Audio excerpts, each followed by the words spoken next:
Sempre que morre um personagem em um anime de sucesso, este evento costuma causar muitas emoções na fandom e até mesmo indignação, dependendo do personagem que morre em cena. Basta lembrarmos de personagens como Portgas de Ace em One Piece, morto pelas mãos do almirante Sakazuki no arco de Marineford, ou Itachi Uchiha morto no duelo contra seu irmão Sasuke, ou até mesmo o nosso querido Ero Sennin Jiraiya Sensei, que morreu em sua última missão na Vila Oculta da Chuva para os 6 Caminhos de Pen. O fato é que os animes de sucesso costumam usar deste artifício muito pouco, usando a morte de personagens importantes geralmente apenas para o crescimento de personagens ou para causar apelo dramático nos arcos. Contudo, algumas mortes são muito importantes, como foi o caso de Kuririn no arco de Freeza em Dragon Ball, culminando na transformação de Goku em Super Saiyajin. Mas e quando um personagem importante ou querido da fandom morre em vão? Será que a sua morte era realmente necessária? Fala galera, meu nome é Wesley, sejam todos bem-vindos a mais um vídeo do canal Ilha dos Otakus. No vídeo de hoje eu vou trazer para vocês os 5 heróis de animes que acabaram morrendo em vão. Então se você que está do outro lado está curioso para saber quais são esses heróis que acabaram morrendo em vão, assista esse vídeo até o final que eu tenho certeza que você vai surpreender bastante. Mas antes do vídeo começar, já maceta o dedo aqui no like e aproveita para se inscrever também no canal para não perder os próximos vídeos. Agora que o recado foi dado e o pedido foi feito, sem mais enrolação, bora logo pro vídeo. A morte de Yasuye, One Piece. Após Tonoyasu ter sido identificado e preso, ele foi reconhecido como Yasuye, o antigo daimyo de Hakumai do país de Wano no período do shogunato dos Kozuki, e por isso ele foi pendurado em praça pública e preparado para ser executado. Em seus últimos minutos de vida, Yasuye disse aos capangas de Orochi que a marca da lua crescente em dezenas de calcanhares dos samurais de Wano não tinha sentido nenhum. Assim, ele conseguiu gerar dúvidas ao shogun de Wano, Orochi. Além disso, Yasuye estabeleceu um novo ponto de encontro para a aliança, o que acabou ganhando bastante tempo para Kinemon e seus companheiros conseguirem se reunir, pois o espião que havia na aliança deu informações erradas ao shogun Orochi. Embora Yasuye tenha ajudado os Bainhas Vermelhas e a aliança a invadirem Onigashima, conjurou o espião da aliança atrasou demais os planos dos aliados na invasão a Onigashima, pois este era o espião valioso de Orochi entre os aliados. Sendo assim, a morte simbólica de Yasuye foi uma morte em partes em vão, pois a invasão só foi possível porque Kinemon interpretou errado a mensagem do ex-daimyo de Hakumai. Bom galera, particularmente falando, a morte do Yasuye fica meio que sem sentido no contexto geral do arco de Wano por conta da aliança ter conseguido invadir Onigashima. Mas o ponto aqui é que a morte dele foi em parte em vão, porque a morte do Yasuye teve um ponto de partida muito interessante para os aliados e para aqueles samurais que desacreditavam dos 9 Bainhas Vermelhas.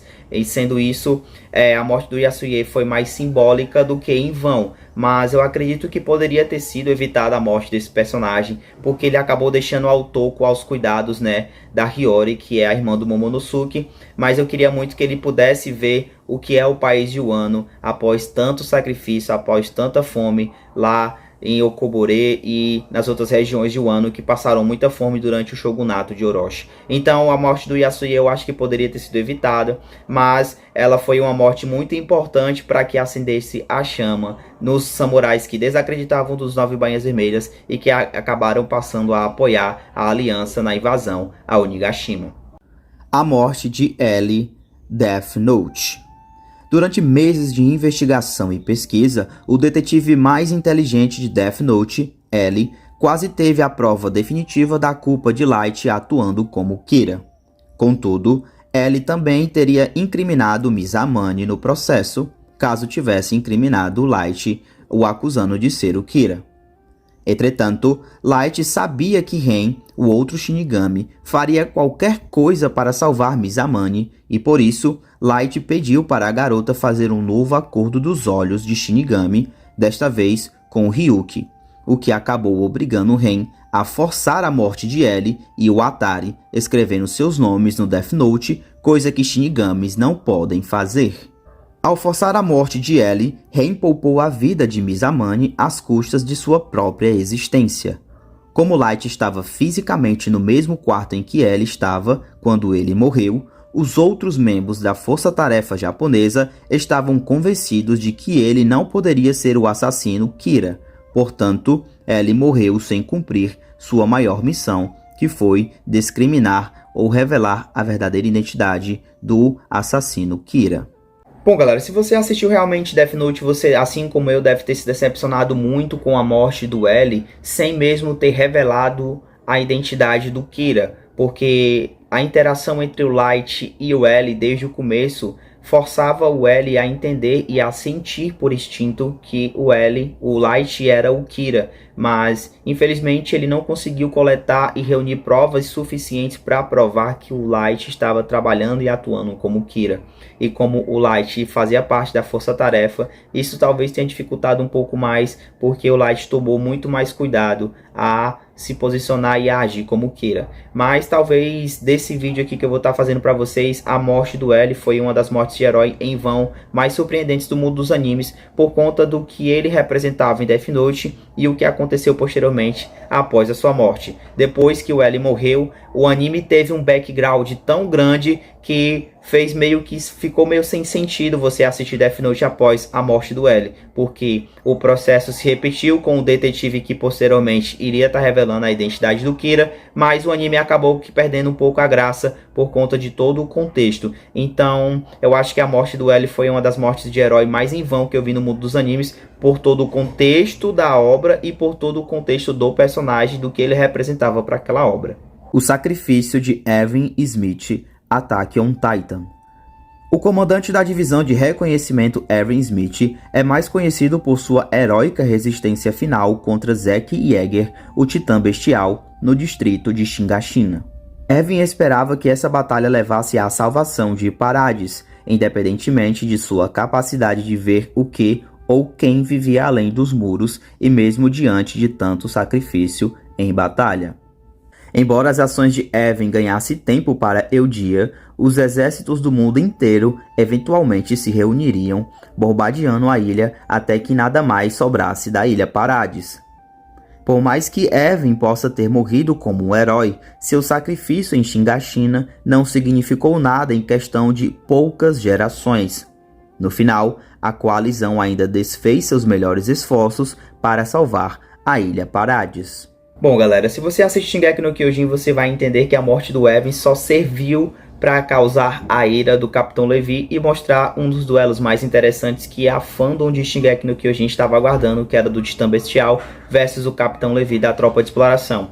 Fora isso, a morte do Evan não teve nenhum significado ou importância por conta de todo o contexto pós invasão do arco de Shingashina, né, onde o Titã Bestial se uniu com Eren e os outros eventos que ocorreram após essa invasão.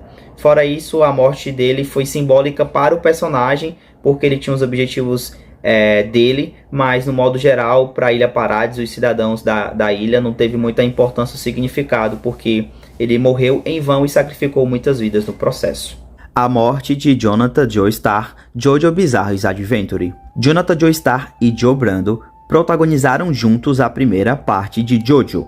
Joe Brando, desde o início da obra, infernizou a vida de Jonathan Joestar e logo após aprender a utilizar o poder da máscara mortuária, Joe Brando se tornou um verdadeiro monstro e se tornou um personagem muito difícil de ser derrotado apenas com força bruta. Contudo, Jonathan Joestar não ficou para trás e conseguiu aprender e dominou o Ramon. Tudo isso para vingar a morte de seu pai, derrotando finalmente Joe Brando. Jonathan Joestar venceu o duelo de forma tão decisiva que apenas a cabeça decapitada de Joe Brando conseguiu sobreviver do duelo. No entanto, Joe reuniu seus servos e bolou uma armadilha para Jonathan enquanto ele estava em um cruzeiro de lua de mel com sua esposa, Erina. Joe cortou cuidadosamente o oxigênio do herói para que ele não pudesse canalizar o Ramon, mesmo quando o navio pegasse fogo ao redor deles. Embora Jonathan finalmente tenha morrido com a explosão, Joe reivindicou seu corpo e jurou assombrar seus descendentes como seu maior inimigo. Consequentemente, sobreviver e possuir o corpo de Jonathan foi um triunfo do vilão mais direto de toda a série de JoJo. Mesmo Joe não conseguindo usufruir naquele momento do corpo de Jonathan, Joe ressurge 100 anos depois, possuindo o corpo de seu maior rival e engravida algumas mulheres, sendo um de seus filhos, o Giorno Giovanna, o protagonista da parte 5 de JoJo. Se você que está vendo esse vídeo assistiu o JoJo Bizarre Adventure, você vai lembrar que a morte do Jonathan é uma morte meio esquisita, porque o Joe Brando consegue sobreviver no final e consequentemente consegue perpetuar a sua vilania nas próximas partes de JoJo, né, aparecendo na parte 3 e também aparece agora na parte 6 da Jolene. Fora isso, é muito interessante essa interação entre o Joe Brando e o Jonathan Joestar, mas isso só torna a morte do Jonathan realmente em vão, porque ele foi um dos Joestar que acabou morrendo pelas mãos, acabou derrotando, né, o Joe Brando, mas consequentemente não conseguiu matá-lo por conta das habilidades que o Joe Brando tinha naquele momento, e então ele acabou surgindo posteriormente, né, como foi dito aqui, 100 anos depois, e engravidando várias mulheres e tendo aí como filho o Giorno Giovanna, que foi um dos protagonistas de JoJo. Mas fora esse contexto geral, é muito interessante ver que realmente a morte do Jonathan Joestar foi uma morte em vão, por todo o contexto geral pós o evento da primeira parte da série. A morte de Kaito, anime Hunter x Hunter. Quando Neferpitou apareceu pela primeira vez na série de Hunter x Hunter, os fãs já sabiam que para derrotar a guarda real de Meruem seria uma tarefa bastante difícil para os caçadores. Durante a missão de exploração no estado NGL, Kaito, Gon e Killua acabam se deparando com as formigas Quimera e, posteriormente, Kaito acaba se sacrificando para que Gon e Killua pudessem escapar quando Neferpitou localizou o grupo fazendo pesquisas no estado NGL. Em teoria, isso pode parecer uma morte significativa que promoveu a evolução dos garotos no arco das formigas Quimera. No entanto, mais tarde é revelado que Gon possuía a força para derrotar Neferpitou desde que ele colocasse uma condição Nen em si mesmo.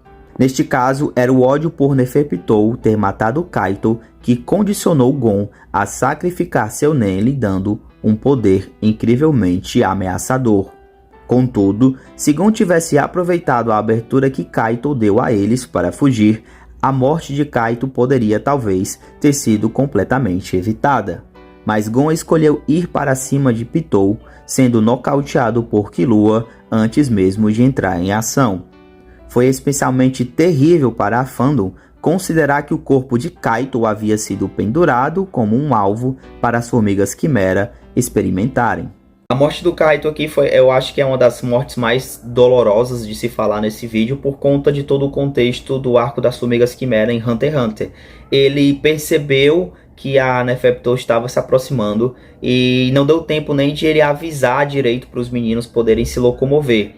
Tendo em vista que a Neferpitou é muito mais rápida do que Kaito, Gon e Killua, talvez naquele momento iria ficar em risco a vida dos três. Então o Kaito sacrificou a própria vida para poder salvar os meninos. Mas você vê que naquele contexto o Kaito sacrifica primeiro o seu braço. E aí o Gon, por conta do choque daquele ataque surpresa da Neferpitou, ele vai lá e quer também atacar a guarda real do Meruem. E é isso que talvez atrapalhe o Kaito, onde a gente pode talvez pensar que aquilo poderia ter sido evitado. Se o Gon tivesse fugido com o Killua, como era o que o Killua estava querendo fazer, talvez a morte dele pudesse ter sido evitada, porque o Kaito também fugiria e talvez ele continuasse, né, estando presente no arco das formigas Quimera. Mas aí a gente sabe, quem assistiu Hunter x Hunter, que o desfecho foi diferente, onde o Gon acabou nutrindo esse ódio e rancor pela guarda real, e por ver a situação do Kaito após recuperar o corpo dele,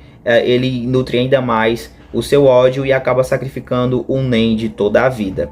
Esse contexto de dizer que o Gon, né, tinha poder para poder lutar contra Neferpitou é somente nessa situação. Ele teve que sacrificar o Nen de uma vida, né, de treinamento, de dedicação, de crescimento e desenvolvimento, para poder ter aquele poder naquele momento, para poder derrotar a Neferpitou, porque o ódio dele era muito grande. Mas naquele contexto ali do arco das formigas Quimera, ele não tinha poder suficiente para derrotar Neferpitou. mas a gente vê que a evolução dos personagens foi acontecendo, tanto que o Killua dá uma trabalheira medonha pro Youpi para derrotar.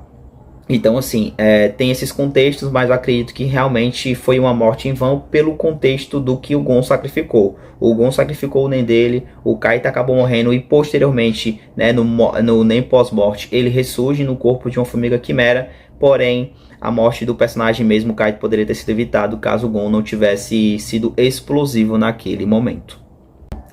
Bom, galera, esse é o vídeo de hoje. Espero que vocês tenham gostado do vídeo. Espero que vocês tenham deixado o like de vocês e tenham deixado aqui nos comentários qual foi a morte de herói que foi em vão no mundo dos animes por conta de todos os contextos que causaram essa morte. Particularmente falando, a minha foi a morte do L por conta de todo o contexto que o personagem entregava, né?